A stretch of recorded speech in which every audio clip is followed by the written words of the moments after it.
राधे राधे। जय श्री कृष्ण। आप सभी दर्शकों का आपके अपने चैनल धार्मिक कथा और कहानियों में मैं आप सबका हार्दिक स्वागत करती हूँ। आज आप सुनेंगे ज्येष्ठ मास महात्म्य का चौथा अध्याय। तो भगवान श्री हरि विष्णु का ध्यान करते हुए कथा का श्रवण कीजिए। ऋषि लोग स्कंद जी से कहने लगे कि हे स्कंद जी, आपने अभी पंचाग्नि साधन व्रत का हमसे वर्णन किया। अब आप कृपा पूर्वक हमसे यह कहिए कि इस व्रत को किस कार्य की इच्छा रखने वाले और अपनी कामनाओं की सिद्धि के लिए किस प्रकार किया जाए। इस व्रत को करने की क्या विधि है। जिस प्राचीन व्रत के प्रभाव से गिरिजा जी अर्थात पार्वती जी शिव को प्राप्त हुई, साथ ही हमें यह भी बताइए इस व्रत का नाम पंचाग्नि साधन कैसे हुआ। यह सभी वार्ता आप हम लोगों से कहिए। यह सुनकर स्कंद जी कहने लगे कि हे विप्र, पूर्व समय में जब श्री शिव जी भगवान ने कामदेव को भस्म कर दिया था, तब दीन वंदिता पार्वती जी बहुत दिनों तक शोकाकुल रहीं। इसके पश्चात वह पार्वती जी अपने पिता के घर में जाकर रहने लगी, परंतु कहीं भी उन पार्वती जी को सुख नहीं मिला। उस समय हिमालयवासी ऋषियों के आश्रम में जाकर देवी पार्वती जी ने शांति के उपाय को उनसे पूछा। इस प्रकार देवी पार्वती के पूछने पर सप्त ऋषियों में से भृगु ऋषि पार्वती जी से कहने लगे कि हे महाभाग्य, तुमने अति उत्तम प्रश्न किया है। मैं तुम्हें विस्तार पूर्वक इसका उत्तर देता हूँ। ज्येष्ठ मास में त्रिता के दिन प्रातःकाल मनुष्य शुद्ध जल से स्नान करके और फिर नित्य कर्म करके शुद्ध वस्त्र धारण करे और फिर अपने घर को आए और पुण्य वाचन करने के पश्चात ब्राह्मणों का पूजन करे। संध्या से प्रत्येक 4 अग्नि को अपने यथाशक्ति उनका पूजन करे। उन समधा के मध्य भाग में बैठकर सूर्य नारायण की तरफ ही अपनी दृष्टि को रखकर जब तक कि सूर्य नारायण अस्त ना हो जाए तब तक उन्हीं की तरफ अपनी दृष्टि को रखें और अपनी इंद्रियों को वश में रखकर वहां स्थित रहे।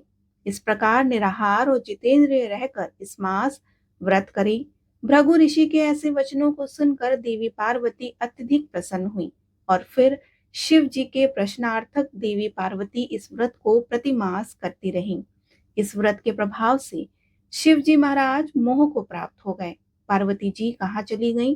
शिव जी महाराज अपने मन में ऐसा विचार करने लगे। तदंतर शिव जी महाराज ने समाधि के द्वारा पार्वती जी का तपोवन में होना निश्चय किया और फिर शिव जी महाराज स्वयं वचर के रूप में वहां उमा देवी के तपोवन में गए तथा अनेक प्रकार के अमृत के समान मीठे वचनों से उन्होंने उमा देवी अर्थात पार्वती जी को समझाया, परंतु उमा देवी ने उनको फटकार दिया।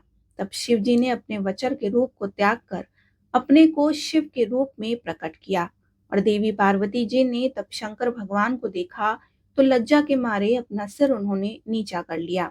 भगवान शिव ने बड़े आनंद के साथ पार्वती जी को अपनी गोद में करके आलिंगन किया। इस समाचार को सुनकर राजा हिवा भी वहां आ गए और शिव जी से मिलकर विविध उपचारों से शिव जी महाराज का उन्होंने पूजन किया। तब श्री शिव जी महाराज हिवा और तपोवन के वासियों की आज्ञा लेकर पार्वती जी को अपनी अर्धांगिनी बनाकर कैलाश पर्वत की ओर चल दिए। स्कंद जी ऋषिवर को इतनी बात बताकर उनसे आगे कहते हैं कि हे ब्राह्मणों, मैंने आपसे पंचाग्नि साधन व्रत का विधान कहा। अब आप ज्येष्ठ मास में और क्या महात्म्य सुनना चाहते हैं। यह व्रत सभी कामनाओं को पूर्ण करने वाला है, अनेक मनुष्यों के द्वारा पहले किया गया है तथा यह व्रत धर्म अर्थ काम और मोक्ष के लिए श्रेष्ठ माना गया है। यह व्रत धर्म अर्थ काम और मोक्ष के लिए श्रेष्ठ साधन है। जो मनुष्य इस व्रत को भगवान जगदीश की तुष्टि और पुष्टि के लिए करते हैं, इस लोक में समस्त कामनाओं को पाकर अंत में ब्रह्म के लोक को प्राप्त होते हैं। इस प्रकार ज्येष्ठ मास महात्म्य पंचाग्नि साधन व्रत विधान चतुर्थ अध्याय संपूर्ण हुआ। बोलिए श्री हरि विष्णु भगवान की जय।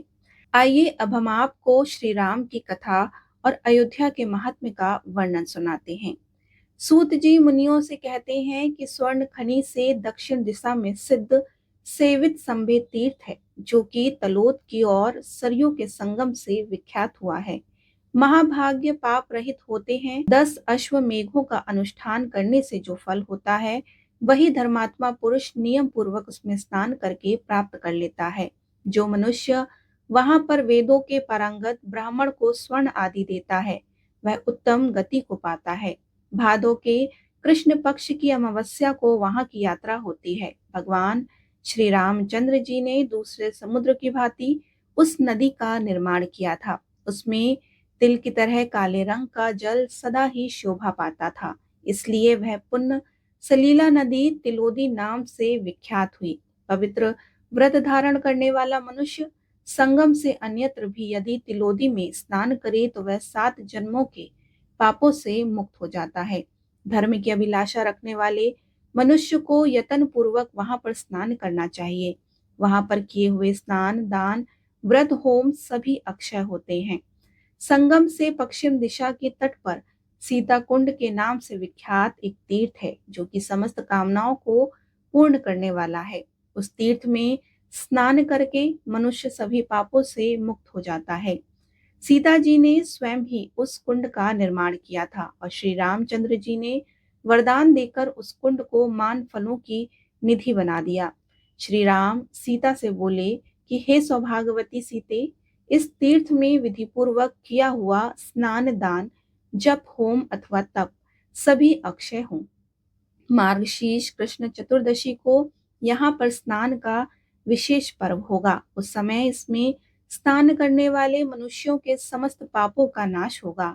प्रजा प्रेमी श्री रामचंद्र जी ने सीता जी को इस प्रकार का वरदान दिया था, तभी से यह तीर्थ पृथ्वी पर प्रसिद्ध है। सीता कुंड मनुष्यों के लिए बड़ा ही अद्भुत तीर्थ है।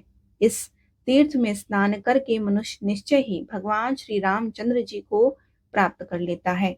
उस तीर्थ में स्नान, दान और तपस्या करके चंदन माला, धूप, दीप तथा अनेक भांति के वैभव विस्तार से श्री राम और सीता जी का पूजन करके मनुष्य मुक्त हो जाता है। मार्गशीर्ष मास में यहाँ पर स्नान करना चाहिए, इससे फिर गर्भ में नहीं आना पड़ता। अन्य समय में भी यहाँ पर स्नान करके मनुष्य भगवान विष्णु लोक को जाता है। भगवान विष्णु हरि के पश्चिम दिशा में चक्रहरि नाम से प्रसिद्ध श्री विष्णु निवास करते हैं, जो कि समस्त मनोवांछित फलों को देने वाले हैं।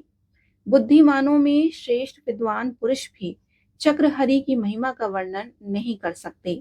वहां से पश्चिम हरि स्मृति नाम से प्रसिद्ध भगवान विष्णु का परम पवित्र मंदिर है, जो कि पुण्य फल देने वाला है। उस मंदिर के दर्शन मात्र से मनुष्य सभी पापों से मुक्त हो जाता है। चक्रहरि, हरि स्मृति, इन दोनों के दर्शन से मनुष्य इस पृथ्वी पर जितने पाप करते हैं उन सभी पापों का नाश हो जाता है। पूर्व काल की बात है, देवताओं और असुरों में बड़ा भयंकर संग्राम हुआ। वरदान के मध्य से उन्मत्त हुए दैत्यों ने उस युद्ध में देवताओं को परास्त कर दिया। देवता भागने लगे, तब भगवान शंकर ने उनको अगवा बनाकर उन सभी देवताओं को रोका और ब्रह्मा जी को आगे करके अब सभी लोग क्षीर सागर पर गए। वहां पर भगवान विष्णु क्षीर समुद्र में शेषनाग की सैया पर शयन कर रहे थे और देवी भगवती लक्ष्मी उनके पास बैठकर अपने हाथों से उनके चरणारविंद की सेवा करती थी। नारद आदि श्रेष्ठ मुनि भगवान के गुण गौरव का उच्च स्वर से गान कर रहे थे। गरुण जी सामने खड़े होकर निरंतर हाथ जोड़े हुए उनकी स्तुति करते थे। क्षीर सागर के जल से उठती हुई तरंगों के कारण भगवान के पीतांबर में जल की कुछ छटें पड़ी हुई थीं। नक्षत्र समुदाय के समान प्रकाशमान्य उज्जवल हरि भगवान के वक्षस्थल की शोभा को बढ़ा रहे थे। उनके कटि प्रदेश में पितामह शोभायमान थे, मुख पर मुस्कान की छटा छा रही थी। भगवान एक अद्भुत भाव से भावित थे। उनके कानों में मोती जड़े हुए दिव्य एवं स्थूल कुंडल थे। श्वेत द्वीप की स्वच्छ रतनमय लता सी भगवान ने धारण कर रखी थी। मस्तक पर किरीट और हाथों में रागमणि के बल्ले सुशोभित हो रहे थे। भगवान शंकर ने विनीत भाव से संपूर्ण देवताओं के साथ उस समय भगवान की शरण ली और एकाग्रचित्त होकर भगवान विष्णु का स्तवन किया। भगवान शंकर स्तुति करते हुए बोले, जो संसार समुद्र से तारने वाले और गरुड़ जी को सुख देने वाले हैं, घनीभूत मोह अंधकार का निवारण करने के लिए चंद्र स्वरूप हैं, उन भगवान श्री हरि को नमस्कार है। जहाँ ज्ञानम मणि की प्रज्वलित शिखा प्रकाशित होती है तथा जो चित्त में भगवत संग रूपी सुधा की वर्षा करने वाली चंद्रिका के तुल्य है। मानस के उद्यान में जो प्रवाहित होती है, भगवत भक्ति रूपी मंदाकिनी की मैं शरण लेता हूँ। वह लीला पूर्वक उत्साह भक्ति को जागृत करने वाली तथा संपूर्ण जगत में व्याप्त है। सात्विक भावों की पूर्व कोटि है, उसे ही वैष्णवी शक्ति कहते हैं। हवा से हिलते हुए कमल दल के पूर्व के भीतर रहने वाले पतनशल जंतुओं की भांति पतन के गर्त में गिरने वाले प्राणियों को स्थिरता देने वाले एकमात्र श्री हरि की स्मृति ही है। हृदय कमल की कालिका को विकसित करने वाली ज्ञान रूपी किरण मालाओं से मंडित सूर्य स्वरूप आप भगवान को नमस्कार है। योगियों की एकमात्र गति आप संयमशील श्री हरि को नमस्कार है। तेज और अंधकार दोनों से परे विराजमान आप परमेश्वर को नमस्कार है। आप यज्ञ स्वरूप भविष्य के उपभोक्ता तथा एक जीव एवं सामवेद स्वरूप हैं। आपको नमस्कार है। भगवती सरस्वती के द्वारा गाए जाने वाले दिव्य सद्गुणों से विभूषित आप भगवान विष्णु को नमस्कार है। आप शांत स्वरूप धर्म के निधि क्षेत्रज्ञ एवं अमृता आत्मा है। आपको नमस्कार है। आप साधक के योग की प्रतिष्ठा तथा जीव के एकमात्र हेतु हैं। आपको नमस्कार है। आप गौर स्वरूप माया की विधि तथा शस्त्र वाले हैं। आपको नमस्कार है। आप योग निद्रा स्वरूप होकर शयन करते हैं। अपने नाभिक कमल से उत्पन्न संसार की सृष्टि रचते हैं। आपको नमस्कार है।